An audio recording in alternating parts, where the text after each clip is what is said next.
सोचो मत रोहन। सिमरन को बुलाओ और उससे पूछो कि उसे इतनी बड़ी रकम की क्या जरूरत पड़ी।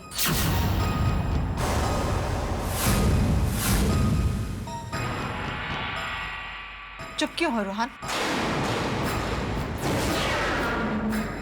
अगर सिमरन को इतनी बड़ी रकम चाहिए तो उसे सबके सामने वजह बतानी ही होगी।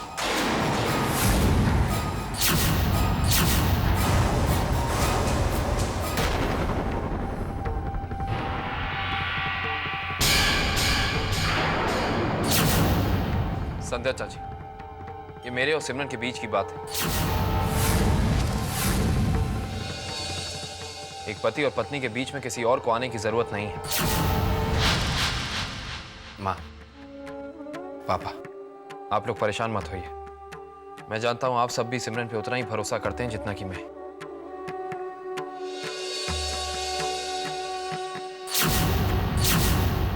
पर जिस पे हम लोग भरोसा करते हैं उससे सवाल नहीं करते। इसलिए मुझे नहीं लगता कि हम में से किसी को भी सिमरन से कोई सवाल करना चाहिए।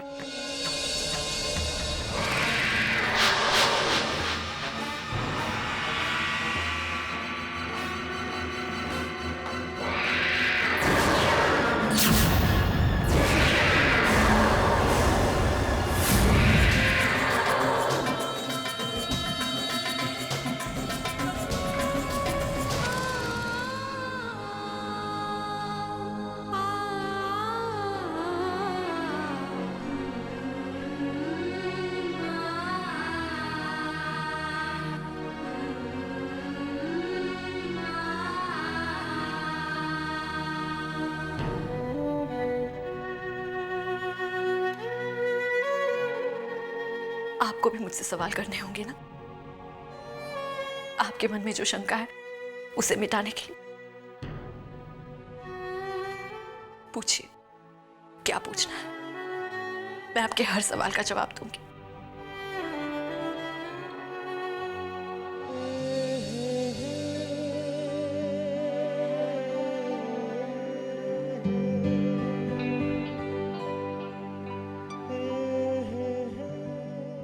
नहीं सिमरन, मैं यहां तुमसे कोई सवाल करने नहीं आया हूं। नहीं, मैं खुद से ज्यादा, अपने भगवान से ज्यादा, सबसे ज्यादा विश्वास अपनी पत्नी पे करता हूं, तुम पे करता हूं। और मैं तुमसे सवाल करके उस विश्वास पे सवाल नहीं खड़ा करना चाहता, ना ही मैं उस विश्वास का अपमान करना चाहता। इसलिए मैं तुमसे कुछ नहीं पूछना चाहता। रोहन, आपने आज ये कहकर हमारे रिश्ते को एक नई ऊंचाई दी है। आज के बाद हमारे बीच कोई सुहाना नहीं आएगी। हमारे रिश्ते की नींव को आपने और ज्यादा मजबूत किया है। हम हर लड़ाई जीतेंगे रोहन, हर लड़ाई जीतेंगे। हाँ सिमरन, हाँ, हम दोनों एक दूसरे का हाथ थाम के मुश्किल से मुश्किल घड़ी पार कर जाएंगे, चाहे जितनी बड़ी मुसीबत हो, हम उसे पार कर लेंगे। इन मुश्किल हालातों में हमारे बीच जो विश्वास कायम हुआ है वो सिर्फ देवी माँ की कृपा के कारण है रोहन। मैं चाहती हूँ कि मैं देवी माँ के चरणों में सर रखकर उनका शुक्रिया अदा करना चाहती हूँ। रोहन, मैं मंदिर जाऊंगी प्रसाद चढ़ाने के लिए। बिल्कुल ठीक सिमरन, जो तुम चाहती हो बिल्कुल वैसे ही कर।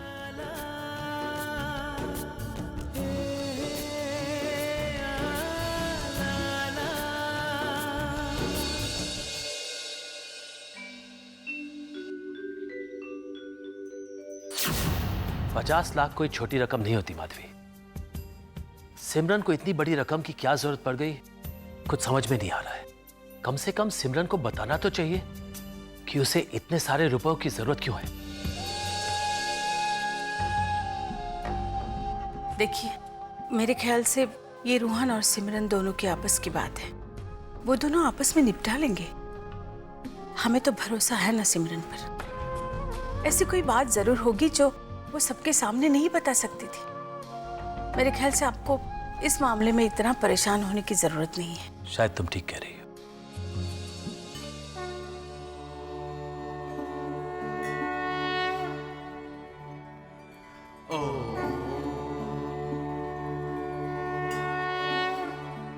जीते रहो बेटा। खुश रहो।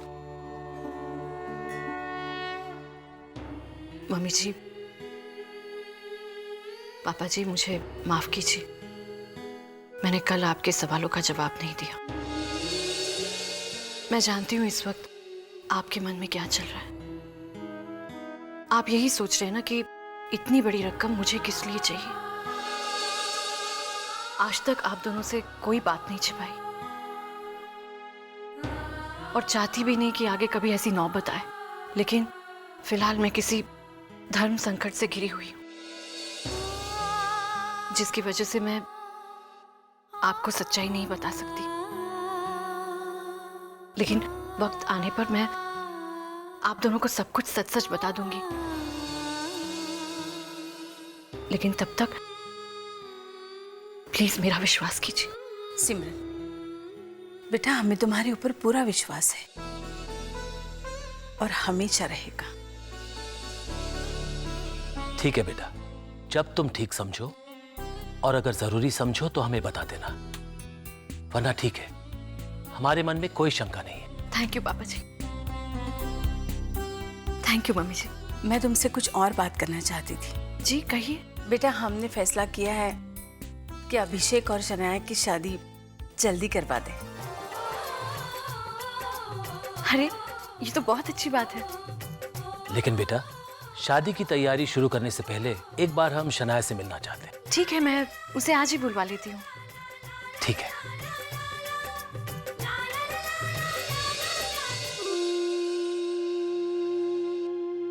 हे भगवान, हमारी रक्षा करना, इस मुसीबत से हमें बचा लेना। हमें बस आपका सहारा है, हम पे रहम करना।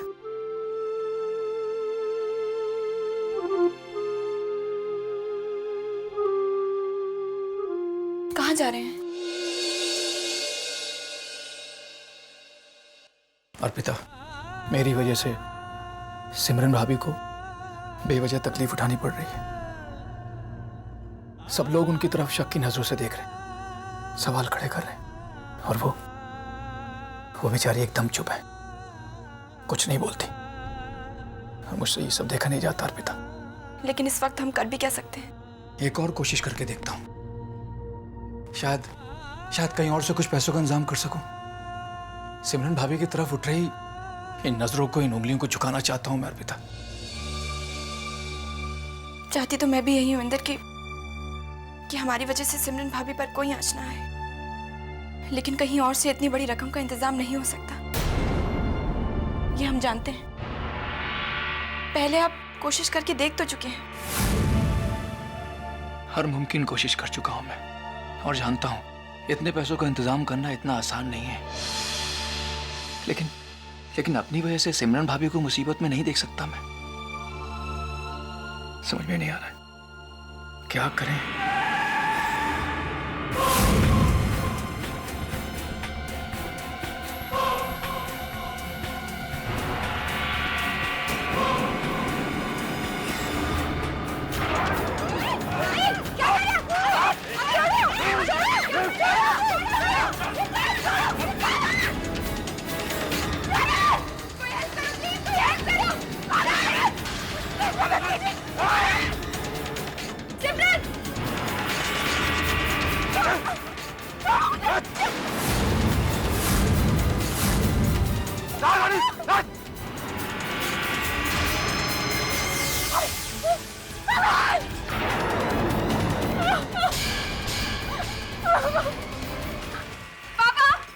मम्मी जी,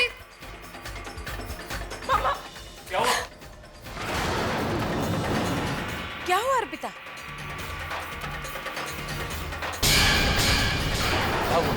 तुम लोग दोनों घबराए हुए क्यों? पापा गजब हो गया, सिमरन भाभी को किसी ने किडनैप कर लिया।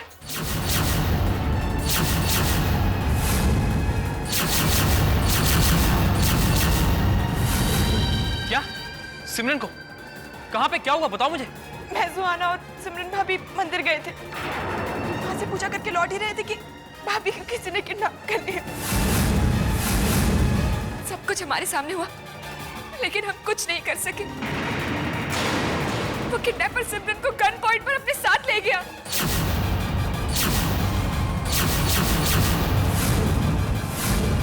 लेकिन सिमरन को किडनैप कौन कर सकता है? तुम लोगों ने किडनैपर की शक्ल देखी? नहीं, उसने मास्क पहना हुआ था। अरे कुछ तो देखा होगा तुमने। वहां पे कोई और था कि नहीं था? रूहान बेटा, पुलिस को फोन करो जल्दी। पता नहीं वो लोग हमारे सिमरन के साथ कैसा सुलूक करेंगे, लेकिन हमारी किसी के साथ क्या दुश्मनी है जो सिमरन को किडनैप किया उन लोगों ने। बेटा जल्दी से फोन करो पुलिस को। हाँ। नहीं परचाई जी, हमें पुलिस को इन्फॉर्म नहीं करना चाहिए। हमें वेट करना चाहिए, वो जरूर फोन करेगा कि उसे क्या चाहिए।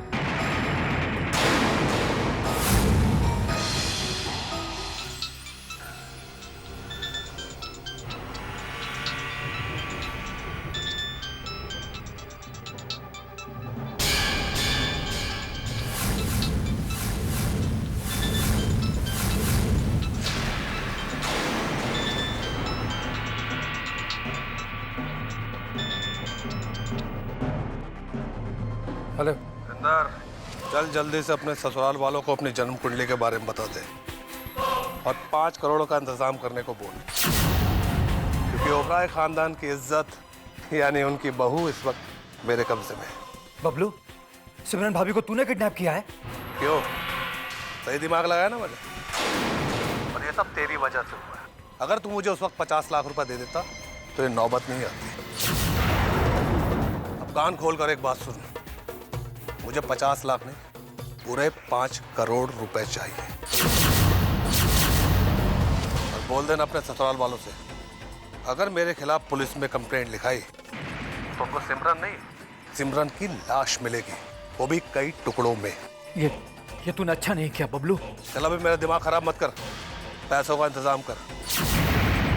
और मुझे पैसा कब और कहाँ चाहिए ये मैं बाद में फोन करके बताऊंगा, समझा?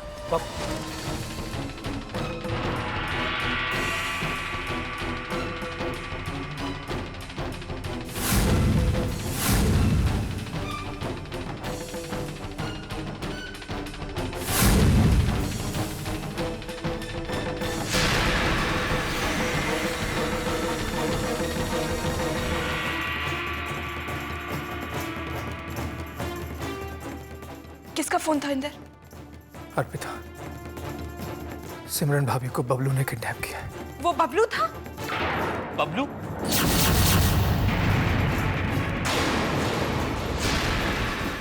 और वो 5 करोड़ रुपए मांग रहा है। कौन बबलू? क्या तुम लोग जानते हो उसको? इंदर, तुम दोनों जानते हो उस आदमी को? हाँ, और ये सब मेरी वजह से हुआ है मम्मी जी। सिमरन भाभी पर आई हर मुसीबत का जिम्मेदार मैं हूं। क्या कह रहे हो तुम? इंदर, खुलकर बताओ प्लीज। मेरे काले अतीत का साया है बबलू, जो अब भी मेरा पीछा कर रहा है। शादी से पहले मैं अच्छाई बुराई का फर्क भूल गया था, और पैसों की लालच में मैंने गलत रास्ता चुन लिया था। बबलू मेरे उन दिनों का साथी है,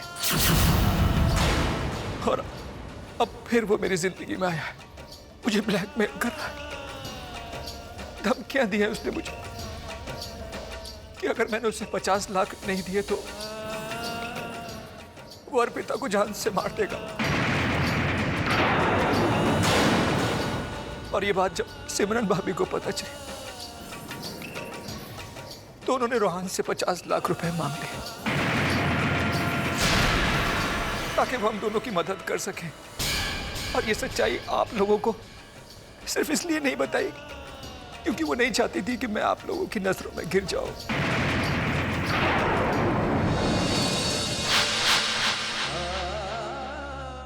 सिमरन भाभी पर आई हर मुसीबत, हर प्रॉब्लम का जिम्मेदार मैं हूं। मैं सिमरन भाभी का, आप सबका गुनहगार हूं। माफी का हकदार नहीं हूं मैं। ये बबलू जो कोई भी, मैं उसे छोड़ूंगा नहीं। उसने सिमरन को हाथ लगाने की कोशिश की, जान ले लूंगा मैं इसकी। I'll kill him। बबलू बहुत खतरनाक आदमी है भैया। अगर हमें भाभी को सही सलामत उसके चंगुल से बचाना है तो हमें उसकी डिमांड पूरी करनी ही होगी। अगर हम पुलिस के पास गए तो पता नहीं वो क्या करेगा। बबलू,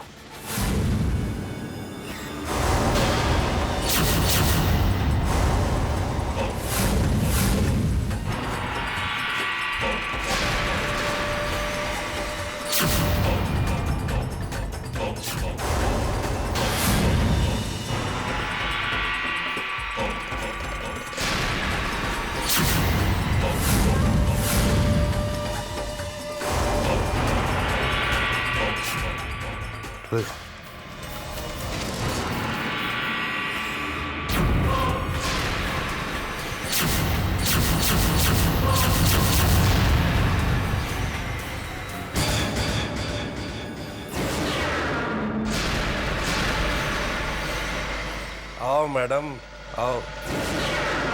देखो मैंने तुम्हारा काम कर दिया, अब इसका क्या करना है वो तुम जानो। इसको ढूंढता हुआ यहाँ तक कोई नहीं आ सकता, इस बात की गारंटी है मेरी, क्योंकि यहाँ परिंदा भी मेरी मर्जी के बगैर पर नहीं मार सकता। यहाँ लोग आते भी मेरी मर्जी से और जाते भी मेरी मर्जी से।